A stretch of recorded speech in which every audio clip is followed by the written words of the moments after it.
Alors Xavier Marand, secrétaire général adjoint du SNES FSU pour les enseignants. Alors on va oublier les parents, on va oublier le tourisme, on va oublier les enseignants aussi si on dessine, d'après vous, un calendrier scolaire juste en fonction de l'intérêt de l'enfant. Ça ressemble à quoi à peu près ? 5 semaines, 6 semaines, 2 mois ?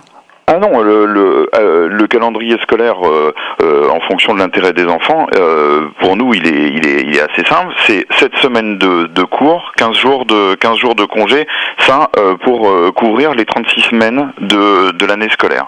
D'accord. Donc là, il n'y a pas de question là-dessus. Nous, on est complètement sur cette longueur d'onde-là. Il y a eu un groupe de travail d'ailleurs du Conseil supérieur de l'éducation sur cette question-là, et toutes les organisations syndicales présentes, y compris, donc je parle là d'organisations syndicales, y compris la FCPE, d'accord.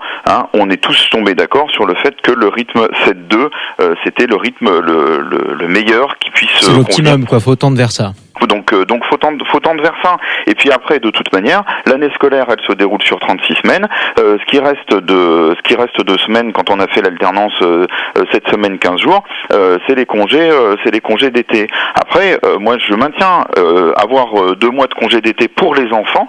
C'est pas une si mauvaise chose que ça. Ça leur permet de se reposer pendant cette période-là, de faire autre chose. Ça revient à la problématique qui était pointée sur la question des colonies de vacances, etc.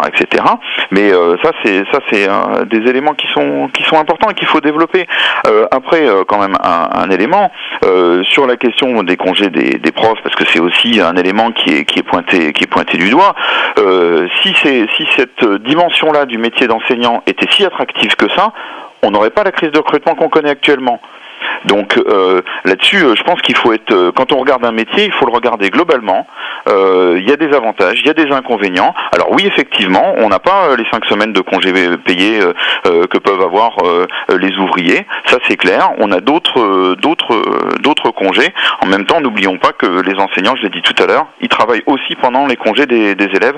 C'est bien les congés des élèves qui sont rythmés, mais il est essentiel que le calendrier scolaire, effectivement, prenne en compte la chronobiologie des enfants, et pour ça, l'alternance 7 semaines 15 jours est essentielle, et ça, c'est une volonté politique d'aller contre les lobbies du tourisme. Et c'est aussi d'aller contre l'opinion, Xavier Marand, notamment des syndicats d'enseignants, parce que si vous appliquez au sens strict du terme 7 semaines de cours, 2 semaines de vacances, par définition, vous saucissonnez les vacances d'été qui durent 2 mois en France. Merci Xavier Marand d'être intervenu sur Sud Radio, secrétaire général adjoint du SNES FSU, premier syndicat des enseignements dans le secondaire.